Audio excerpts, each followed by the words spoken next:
No início do século XIX, cientistas como Ohm e Kirchhoff fizeram importantes descobertas que ajudaram a estabelecer as leis fundamentais da eletricidade, permitindo avanços significativos na compreensão dos circuitos elétricos.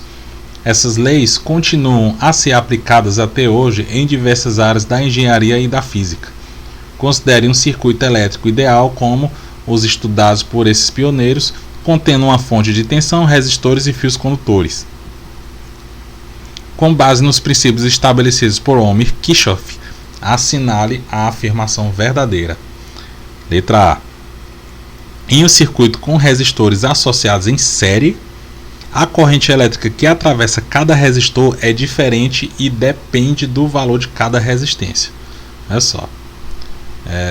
Nós temos aqui um fio e nós temos aqui alguns resistores. Vou colocar alguns resistores aqui associados em série.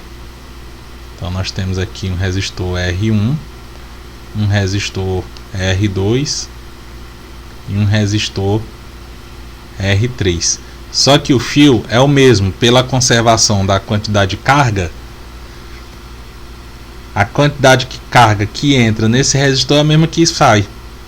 Então, se aqui é I1, aqui é I2, saiu torto, I2 e I3, eu não tenho nenhum nó fazendo uma divisão aqui entre essas correntes. A corrente ela não vai se dividir para lugar nenhum e nem vai ter acúmulo de carga nos resistores. Então o que é que vai acontecer? Acontece que I1 é igual a I2 igual a I3.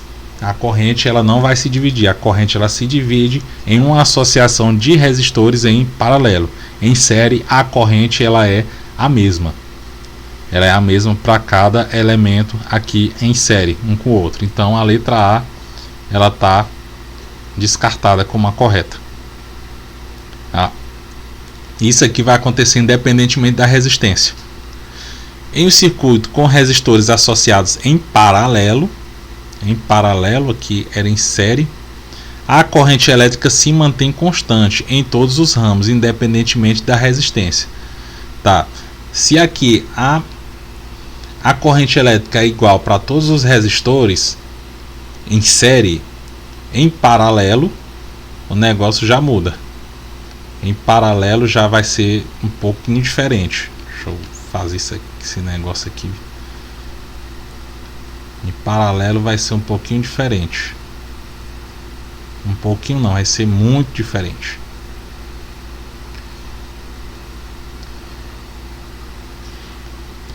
Só desenhar aqui.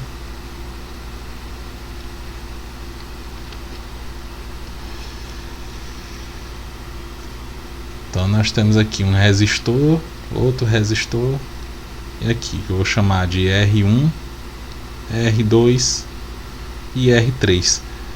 E por aqui nesse nó vai entrar por essa associação uma corrente I1. O que é que vai acontecer? As correntes elas vão se dividir. Ela não vai ser a mesma em cada ramo. Eu vou entrar aqui com I1, eu vou entrar aqui com I2 e vou entrar aqui com I3. I1, I2, I3. E essa corrente ela vai ser maior no ramo que tiver menor resistência. Ela vai ser menor no ramo que tiver maior resistência.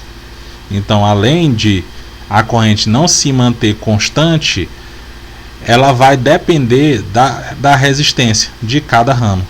Então, a letra B já descarta. A resistência equivalente de uma associação em paralelo, os resistores distintos é sempre maior que a menor resistência individual em um circuito ideal. Observe o seguinte: o objetivo de colocarmos uma resistência equivalente em paralelo é você diminuir o valor da resistência equivalente. A resistência equivalente sempre vai ser menor. Olha só, se essas resistências aqui elas fossem iguais, então o valor da resistência equivalente seria o valor da resistência dividido por 3.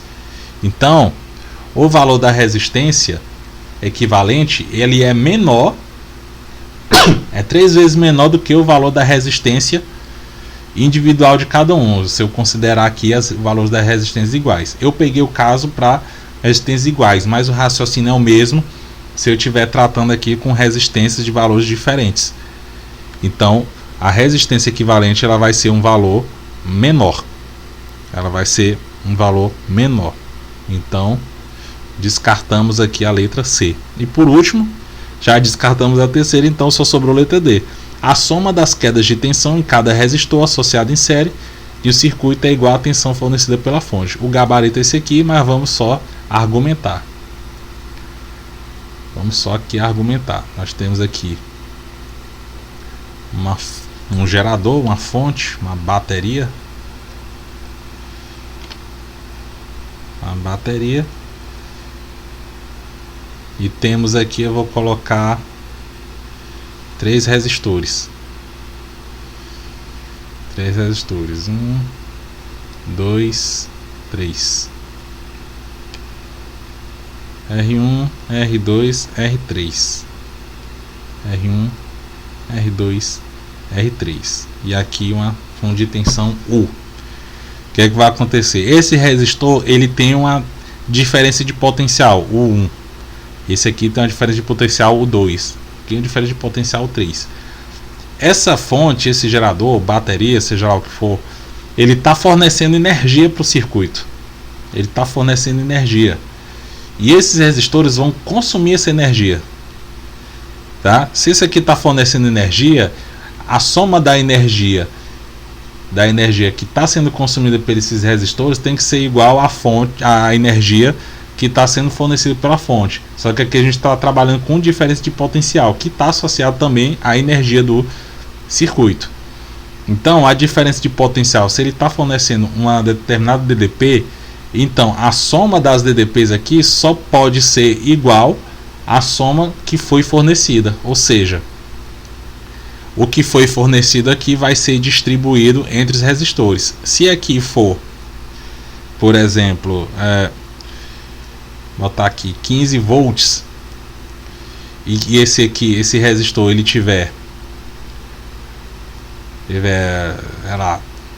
2 volts e esse aqui tiver 10 volts, para que seja viável isso aqui, para que não fira as leis da física, esse outro resistor ele tem que ter necessariamente 3 volts. Tá? Então nós temos aqui 15 volts, 2 mais 10 dá 12, mais 3 dá 15. Então esses 15 volts ficaram distribuídos entre esses resistores. 2 volts para o resistor 1, 10 para o resistor 2, 3 para o resistor 3. Portanto, gabarito, letra D.